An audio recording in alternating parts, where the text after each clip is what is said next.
about the India, the potential, like how India is doing, and the government initiatives to boost that export actually mainly we can see. So what you can say on that?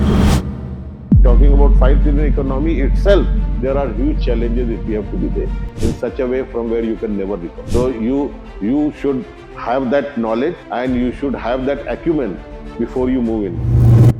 Why wait, right? You have to grab the opportunity. I mean, once you made the decision, you have to go. How you develop the market? From 1997 till date, though I joined the board as independent director only 3 years ago, but we were very closely involved with each other, knowing each other, and I have been very interestingly watching his growth. As an economy, it's a very small percentage. Like, I mean, internationally, like a country like Japan, Germany, China have more than, 20-25% of their GDP, which is merchandise exports.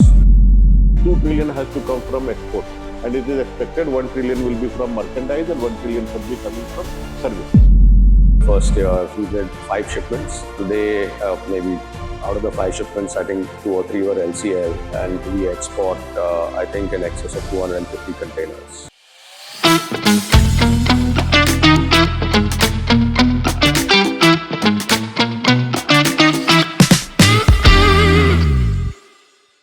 Welcome sir in the channel. और बहुत अच्छा लगा आपसे मिलके. Thank you. Thank you. About Trident, बहुत बातें मैंने सुनी है. हाँ जी. So how you have started this and what is the journey?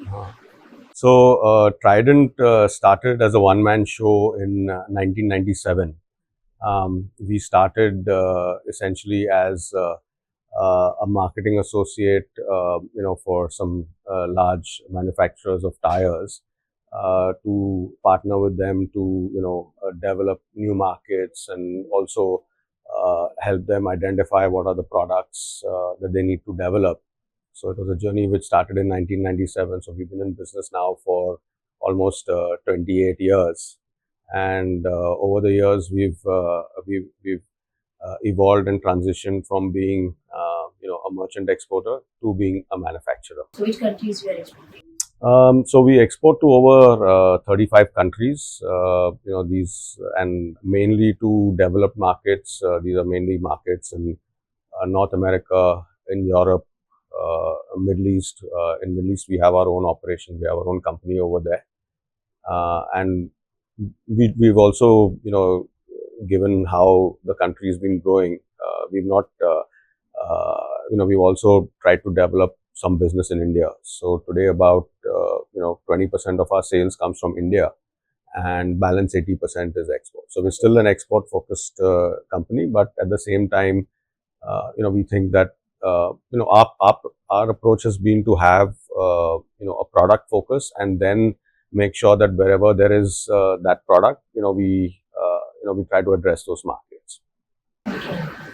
So, like we have seen your journey from this to this, you are a first generation entrepreneur, or? Yes. So this company was started by my brother and myself in 1997 in a small 100 square foot office space in my father's factory. And then, in the first year, we did 5 shipments. Today, maybe out of the 5 shipments, I think 2 or 3 were LCL. And today, we export, I think, in excess of 250 containers. So That's huge. yeah. That's really big. So that's really huge. Yeah, it's been a fulfilling journey, but yeah, I think I think there is still many opportunities. The world is evolving, and I think India's time, has come, both from the point of view of the geopolitical opportunities, or the opportunities caused by the geopolitics, as well as the specific efforts that this country has taken to be a more significant player in global trade. So I think from all those aspects, even I would say that compared to say 15, 20 or 30 years ago, the challenges one faced in manufacturing, I think, there still are challenges, but I think both from a government point of view, from an infrastructure point of view, from an overall policy point of view, things are a lot better. So I don't think there's ever been a better time to be looking at, getting into manufacturing or expanding manufacturing in India. So at that time, actually, it was might be difficult to enter in the international business. So how you develop the market? So I mean, I think any approach to business has to have, like first principles first, right? So our what's worked for, I can only talk about what's worked for us. So our approach has always been, to have a deep product knowledge. You need to understand your product first. Once you've got a deep understanding of your product, you then need to understand what are your strengths, because we find many times people don't really understand their own strengths. So you have to have that ability to understand what is it that you can do better, or what is it that you're good at. Once you've done that, then you need to identify markets, right? So I think uh, there are two key things that we look for when we identify a market. One is that, is there a need for the product, and B is that, what's the affordability of your product in that market, right? So for example, if you're a luxury watch company, you clearly know that you have to go behind countries which have got a high per capita income. Obviously, third world countries may not be a very big market for you. Then you also need to look at what's the opportunity size. So for example, Luxembourg can be a very it's got a very high per capita income, but it's a very small country, right? So you need to kind of do the analysis of the need, the affordability, and the size of the market.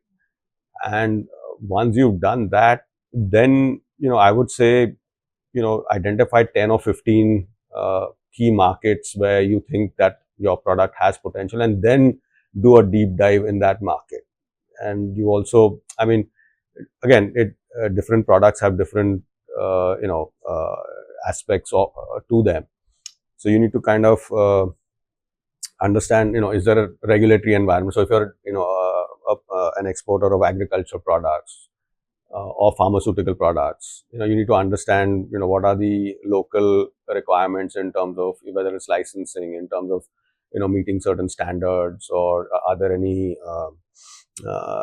any other requirements that need to be met, which which may not be very obvious. It's which you'll find out only after you've done business. So for example, if you look at our industry, so there are markets where you need certification, that the product needs to be certified by the standard body of that country. So and this is becoming more and more, we see this more and more in more markets. So having that understanding will then help you identify, okay, these are the 10 or 15 markets where our product can potentially have. Yeah, exactly. Okay. So as a industry in this market, actually, especially international business, what do you think? Like when and why people should enter in the international? I think the why is the more important one. So you need to so the reasons could be, a you can reach a wider audience. Okay, you can reach a more affluent customer base, right? It could be that you have capacity now. For example, India as a market may have a potential of X, but globally that product could be 10x or 100x. So and then if the plan is to be a manufacturer, then to have that economy of scale could be a factor. Uh, Other factors could be, generally speaking, payments are better and are more secure in, especially if you're doing business with Western countries. So it could be a cash flow issue. Of course, now in India things are better, but previously, I know companies who used to wait 120 days to get paid from their customers in India. But internationally, a lot of these things are not so. I mean, that. So it could be a multitude number of these. But I think knowing why you're doing it is important. Just because somebody else is doing it and you do it is not the right reason to do anything. Why export? And when, I mean, I would say now, I mean, once you've decided that you want to do something, why wait, right? I mean, so you have to grab the opportunity. I mean, once you made the decision, you have to go, pursue it. Okay, that's good. So your whole journey might be it's not a straight line, we can say. So a lot of challenges also in the way. Yeah, I mean, see, it's life. No, I mean, if it was easy, then everybody would be doing it, right? So, and then I think that if you go through a process of overcoming challenges, then you get stronger, you get wiser. So those things always help. I think in these things, Mr. Srivastav, one of my co-directors, would be in a better position to. No, thank you, Shyamji. Thank you. You see, first of all, I must compliment Shyamji because I have been witness to his entire journey right from 1997 till date. Though I joined the board as independent director only 3 years ago, but we were very closely involved with each other, knowing each other, and I have been very interestingly watching his growth in this segment. So one of the very unique thing about his business is, so you find the export business is divided into two segments. One is the trader and second the manufacturer. So manufacturers are the one who are manufacturing the product and directly reaching out to the customers. And the traders are the one who buy and then export. And they have the network there, which these manufacturers are not in a position to exploit, which they can exploit it in a better way. So they have not been just a trader in that unique sense. You will ask me why. Because they did not believe only buying the product and exporting it. They got the product made as per the requirement of the customer, as per in terms of quality, specification, and all those aspects. So they took care, and this is evident that being a trader, they have got so many IP in their credence. So many IPs are there with them. That is the unique story, and that sets them apart from the other traders. They are not trader in the strict sense. They are a blend of manufacturer and trader. Though they are trading, but their products are being manufactured as per their specifications, quality standard, and the IP rights. So nobody else can manufacture the product what IP rights they have.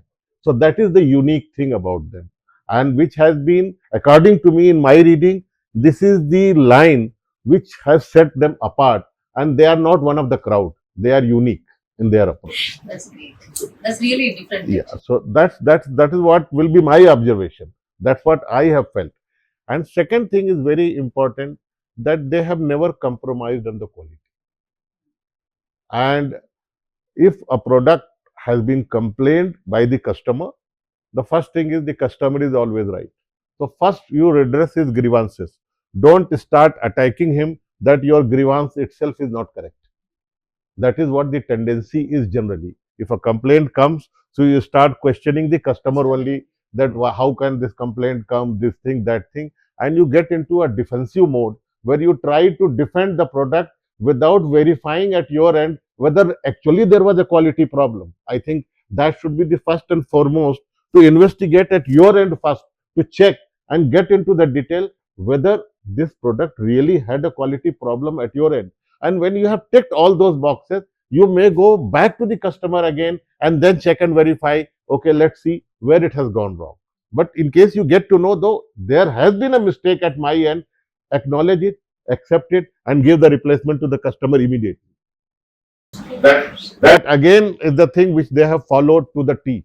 If the customer has given a complaint, okay, and they have seen at their end that yes, there has been a mistake at our end, replace the product right away, no questions asked. We go back to the customer, then first we have ticked all our boxes, we have done the internal investigation, then go back to the customer and tell him we would like to know more about it, how this has happened. That's great. So these are the thing. Basically, the journey. It may look simple that okay, 1997 they started. It is now in 25, 27 years they have reached here. So this is the progression which anybody will have. Everybody will not have that progression. As he rightly said, every business is unique, and the people behind the business, they have to look at the instruments and the tool that how do we make the business unique. If you try to become one of the crowd, you will become part of the crowd only. You will never become unique. So what are the things actually it is separated from the crowd? I have told you these two things. Yeah, See, I so think that is there are a important. couple of other aspects to it also. One is like, Sir said about the product quality. See, the product quality is something which, there is no formula for product quality, right? So if I make a product which you may find okay, but he may not find okay, right? So how do you kind of, define, because quality, certain aspects of quality can be objective, but there are also aspects of quality that can be subjective, right? So I think one of the things that we've done from the very beginning is that we've invested in, our own product in terms of the tooling, in terms of, the specific construction details. So we, engage with industry experts to guide us, what's the right product. These are people who have had like 30, 40, 50 years of experience. Then the next thing we did was that, although we were, not manufacturing some of the products, this is in the past, of course, now we are manufacturing them ourselves. But one of the things we did is that we were very clear that, we have to invest in, product validation. So, if it's my design, it's got my name on it, it's my, it's my IP. So when a customer, I don't want to experiment at the expense of the customer. So we have a very, I would say, intense protocol of, first, once you've designed the product and you've done a pilot production, then in terms of validation, so there's multiple steps. First is it could be a virtual simulation. So we have tools like FEA where we are able to simulate, different conditions in which our product is going to be used. Once we've done that, then we have got in-house like a testing rig. So we actually subject it to significantly higher loads and service conditions in which we test it, say in a closed environment. And the next thing we do is we have our own test machines, which are actual machines on which these products get used. So we fit it, and then we place them in sites, so in different sites. So for example, there could be a construction site, a mining site, or whatever. So we actually put our own machines over there. We don't charge the customer anything for it. So this is the time effort that we put in. So when I go to the market and I tell my product, you can expect this level of performance. So it's not just a claim that I'm making. It's based on a lot of effort that has gone in, before we can make that claim that so yeah. So that's how we. So like Sir said, quality, but there's lots of things that go into quality. So quality is just not a number. Quality is not just the dimensions. It's of a particular size. That's not that. There are many aspects. What best suits to customer. Yeah, and then along with that, what we've also done is that we've developed application specific products. So ours is a B2B industries, but the same product can get used in different segments. It can get used in mining, it can get used in construction, it can get used in an infrastructure project. So, and the conditions for each of those are different. So sometimes, if it's an extreme condition, then we've developed specific products for those segments or those applications. So there's, and one of the things that's that one needs to keep in mind is that focus, right? You need to be focused on what you want to do, because you cannot do everything for everybody. And it's it's a balance you need to find, because if you have intense focus, uh, the flip side of that is that there is a concentration risk, right? So if you're focused on, say, one market or one segment, tomorrow something happens. It could be geopolitical, it could be just a business cycle, it could be anything, right? And suddenly you'll find yourself that from when things were smooth, sailing smoothly, suddenly everything's come to a standstill. So you have to find the balance of focus and diversification. So you don't want to over, and then if you over diversify, then you can't focus. Then you kind of everyone's got a limited bandwidth. So how much bandwidth are you going to give to? That is So it's a balance. yeah. So that is important. That's work for us. That's I mean, and again, like I said, if it's a commodity product, the challenges would be different. If it's a manufactured product, the challenges would be different. So uh, everyone needs to kind of do that analysis for the product. So I think I cannot speak for service exports because that's not our field, but from a product point of view, understand, and that's what I said at the beginning. Sorry. Having deep understanding of your own product, what sets your product apart, is the starting point. That is mainly important. That's the starting point. I mean, I wouldn't. Once you've got that, then the other things, start coming. Everything is important, but the sequence of it is what I'm trying to stress on. I think that's really great, actually. Mm. Great to have that factors. So, sir, for you, actually, I just want to know that, like, being the Chamber of Commerce, the Vice Chairman of Chamber of Commerce, like, about the India, the potential, like how India is doing, and the government initiatives to boost that export, actually, mainly we can see. So, what you can say on that? Before I start on that, I say that I am further amplifying what I said about their product, the quality. He has amplified it. The very crucial factor is the product knowledge. He being the promoter, director of the company, his knowledge of the product is immense, as you would have guessed. He told you so many things about the product, how it is, how they are evaluating, and all that. Every trader, if you ask him, doesn't go to that level of depth of the product. For them, they have bought and they have sold. They have kept their margin. And that is again a unique thing. He has so much of knowledge about the product. And second thing, which he said, risk mitigating, which is very important. Their journey, if you 25 year, 27 year, 28 year, if the risk you are not mitigating, one big risk can swallow your business. So he rightly said, he said that, yeah, we are not there, one market, one customer, concentration. And how do you basically disperse the risk and make sure that even if something is happening in certain percentage, certain market, or certain customer, it is not going to drown your business. So risk mitigating, again, what he had said, which I would like to highlight, is again a very important factor for this long journey. Otherwise, many times you will find the global factors and this thing, and your business can be ruined totally. And he has seen many such instances during his journey. He has seen COVID, he has seen 2008 crisis, so he has overseen all that, and he is there. So this is the testament to what they have done, so they are here. Right. Now I'm talking about, see, as far as India is concerned, see, if you look at it, today we are all talking about that we will be a fully developed country when we complete 100 years of independence in 2047.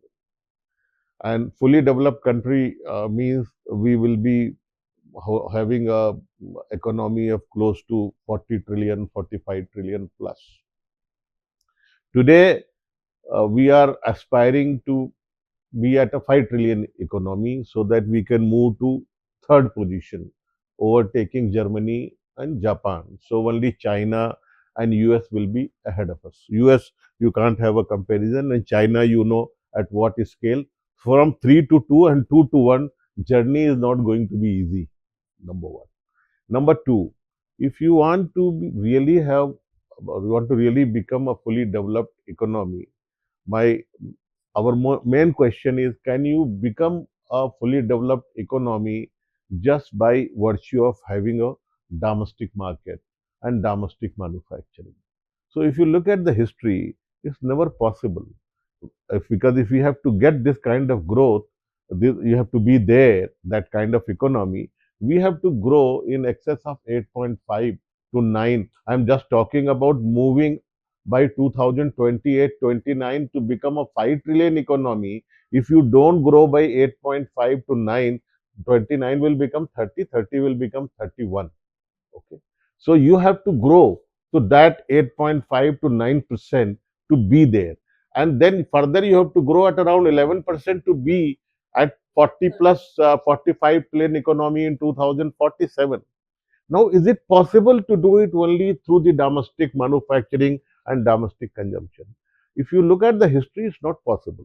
If you look at our growth when it was highest from 2004, 1994 to 2014, the journey we had, when we had grown, the exports have grown. If we had a growth of 9.5%, 9%, exports were growing at the rate of 24, 25%. Then you had a growth of this. Today, the exports are not growing at that rate. You have the data before you. The growth of export is not at that rate. So it will be a huge task if you have to be a 5 trillion economy. I am not talking about the next step. I'm only talking about 5 trillion economy itself. There are huge challenges if we have to be there. And second thing, very important, that today export is not only of the merchandise export, it's basically also of services.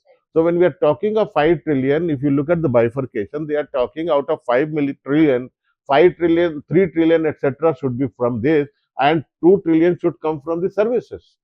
So it's almost going to be 50% of this. So there is a huge scope for services also, and we have grown as well. In fact, whatever shortfall you had in the merchandise export, it has been well covered because of the services. Otherwise, our growth in merchandise would have been much lower there we are today.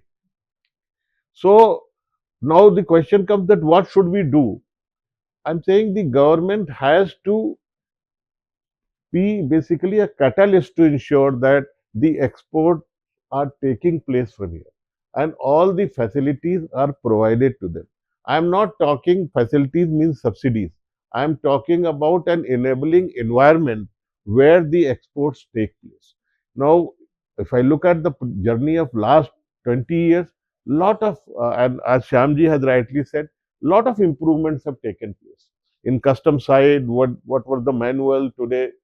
Most of it is digitalized. Sitting in your office, you know exactly when the shipping bill has been filed, when the goods have been cleared. All those things have been digitalized.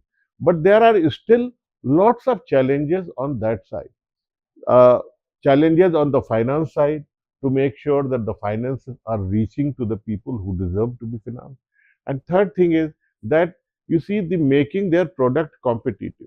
And when I say making their product competitive, it is in two sense. See, the raw material global prices are there. So in wherever you manufacture, you are able to get the raw material at the same price except the freight element. Otherwise, if it is X price, this is the X price available to me, you, there will be freight element or the volume. Due to these two factors, you could bring down or maybe slightly up the raw material. So second thing is that the taxes should not become part of your pricing. So if you a lot of local taxes are there, which are inbuilt in your pricing, you can't do away with this. Even if the GST has come in and you know exactly, okay, whatever input tax you are going to do it. But there are other lot of taxes, the stamp duty, other thing, road cess, all those things must be done away with, because overseas or any other country, these taxes are not part of your pricing. Where here it is becoming part of your pricing because you have to absorb. It is a cost to you. You have to absorb. So if we have to become competitive, we have to see that whatever we are producing and exporting from here, the taxes should not be exported, which is the bottom line. The taxes should not be exported. I think the important point what Sir is trying to make is that the thing right now is that a lot of Indian companies and exporters are very small. I mean, you look at and if you compare that, say, with who you're competing with, the size at which they operate and the size at which we operate, there is an exponential difference. It's not that they are 10-20% difference. They are like 10 times, 20 times bigger than us. So, and if the exports have to expand in a meaningful way, it has to be like a quantum jump. It cannot be an incremental jump. Like we have currently exports of what, 350 billion. Correct. Right? And out of, so as an economy, it's a very small percentage. Like I mean, internationally, like companies like countries like Japan, Germany, China have more than 20-25% of their GDP, which is merchandise exports. Right? I mean, we are significant. I mean, we are less than 10%.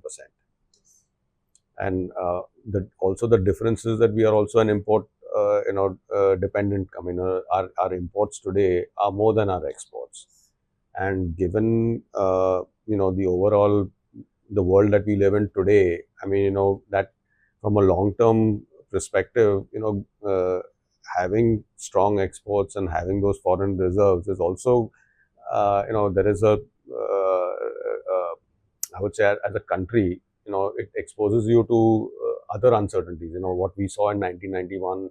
Of course, things are very different, but I'm just saying that today our energy dependence on imports is so very high. So we need to kind of, and then if you look at the new generation industries, whether it is renewable energy, a lot of the key raw materials required for that are being imported. So you're moving in an uncertain world where countries which have these raw materials are going to use it to their strategic advantage. And if you don't have the resources or the ability to deal with that, that's going to become a roadblock for your growth. That's also true. Yeah. So in all the scenario, like what we can say, the government is boosting the exports. See, what I said earlier, and I'm again underlining, government has to provide that ecosystem where a tiny industry as well as the large industry, they are motivated and they have an ecosystem for exports. He has explained it and I have also explained it. Exports are essential. If you want to be a fully developed country or if you want to achieve your 5 trillion goal, exports are essential. Without exports, you will not reach. It's already told that it has out of 5, 2 trillion has to come from exports. And it is expected 1 trillion will be from merchandise and 1 trillion will be coming from services. So if these 2 trillions are not achieved, you're not going to be there. Okay. So what I was saying, making the product competitive means these things should not be exported. Second thing is very important, that lot of tariff barriers, etc., or non-tariff barriers are being imposed globally. Our government has to be active to ensure that we are not affected by these tariff barriers. They have to be active in the word, in that sense, that we are not affected by this tariff and non-tariff barriers which are coming. The WTO was established with this, that these barriers will not be there, but WTO's relevance is becoming less and less with whatever is happening today. You know exactly the relevance of WTO has been brought down to a very lower level now. What it was maybe a decade ago, today the WTO is not at the same level. So the government should be ensuring that our industry is not affected by that tariff and non-tariff barrier. Third thing very important is that anywhere else you go, the export promotion councils, they play a very important role in promoting the export, interacting with the countries, getting the inquiry, distributing it to the local people, arranging lot of things to ensure that this thing. Here, the export promotion council are more or less, they are under the Ministry of Commerce. They are mainly doing the job of only giving the certificate of origin, preferential, non-preferential, or other regulatory work which is there. In the real sense, for this export promotion council to act, that they should be the nodal point in going to various countries for various products, getting the inquiries, distributing it, and promoting that. That doesn't happen. That needs to be done in that way.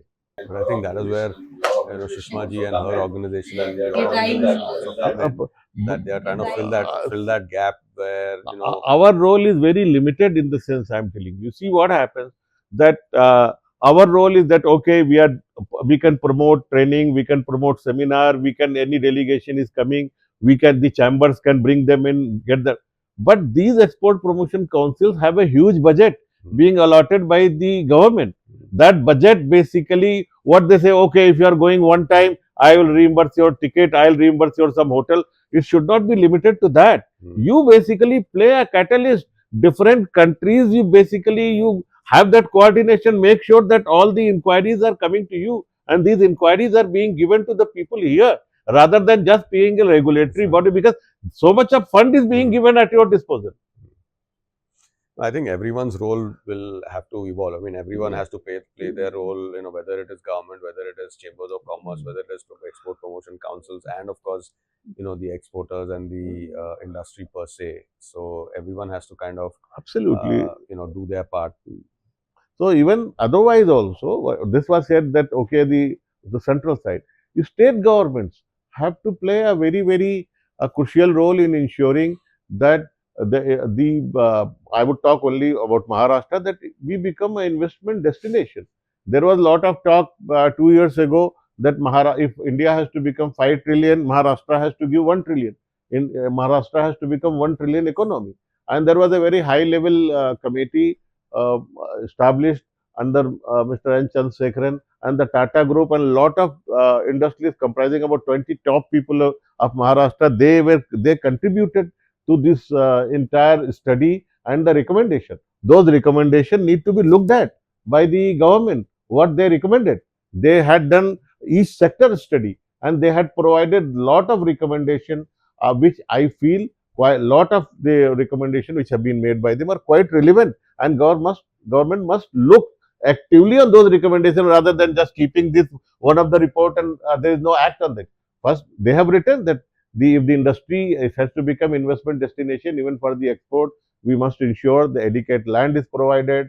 The laws basically are there for allocation, etc. They should be brought down to minimum. There should be ease on that side. Then ease of doing business. So if you are setting up a factory or you want to establish a service industry, whatever it is, if once I have given my intent, given you the credentials, it's one window, all the information, all the licenses, everything is provided to you. Is it happening here? I have my doubt. I have my reservations. And that's okay. I hope the situation will become better and No, I mean, things are we are really getting moving to the better, but I target think side. no, I mean things are getting better, but I think Yes. the point is that you know they can always be there is room for That's improvement, true. and in the world which is moving so rapidly, That's true. uh, the response has to be proactive and not reactive. I think So that's we will the play thing our that part. we have. So we will play our part. We have to do And what in we the can whole do, and scenario, what are the advice like you can give to the not only with the startups, we can say the all people who are the part of that economy or the objectives we are seeing ahead? See, what I will say that if you want to become exporter, by all means you can do. So many opportunities are here. You can definitely do, but don't have that mindset that whatever I will make, it will get sold. Okay, and whatever I buy, I will be able to export. In case you are a trader, there are huge challenges, and one transaction can set you back in such a way from where you can never recover. Okay, so you should have that knowledge, and you should have that acumen before you move in. I can tell about them. When they entered into it, that time the internets were not there. He was going and sitting in Maratha chamber, looking at lot of leaflets coming from the different countries, inquiring coming from the different countries. They have not just come in. How much of hard work has gone behind that? That must be looked into. Today, the things are much easier. Click of a button, you get lot of information. It was not the scenario when they started the business. So that needs to be understood by anyone who wants to venture into foreign trade. That be here, but look at the challenges. Don't think there is an easy way out. You may be a trader. If you don't know the product, you will be taken for a ride. maybe. But sure, maybe you may have 10 good transaction. 11th you can count your blessings. 11th you are going to. So So I would add and say that the approach needs to be long term. Like when you in whatever you do, you have to have a long term approach. You have to build deep relationships with with your customers, with your stakeholders. suppliers, all stakeholders. See, every business starts with an opportunity, and by its very definition, an opportunity is transactional. But if you want to do something sustainable and something that has longevity, then it has to move from being transactional to it being strategic and deep, right?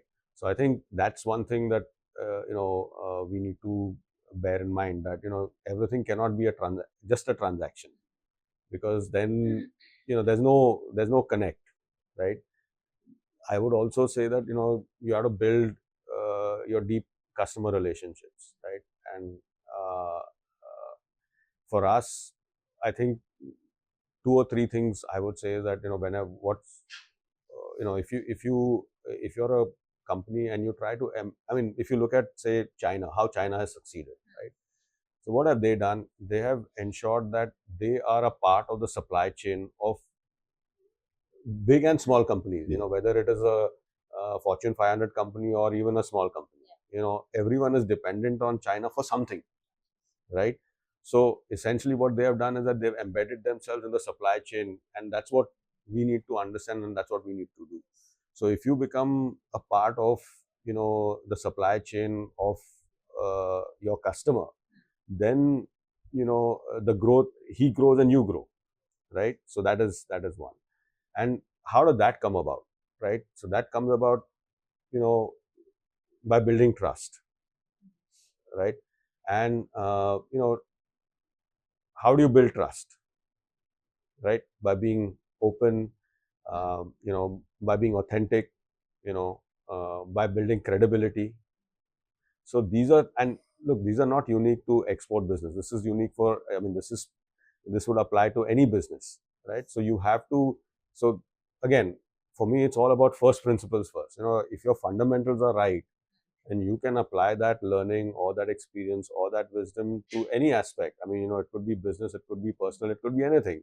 So these, having that, commitment to first principles is very important. So that's what I would kind Great of point. And I recommend. like and the suggest. most, like you need to be become a part of supply chain of the customer. So definitely the growth of both directions. exactly. So definitely the growth of both Yeah, exactly. So and then and then the other thing is that try to identify the market leaders in your segment, right? So if you so typically what we see is that we talked about risk, right?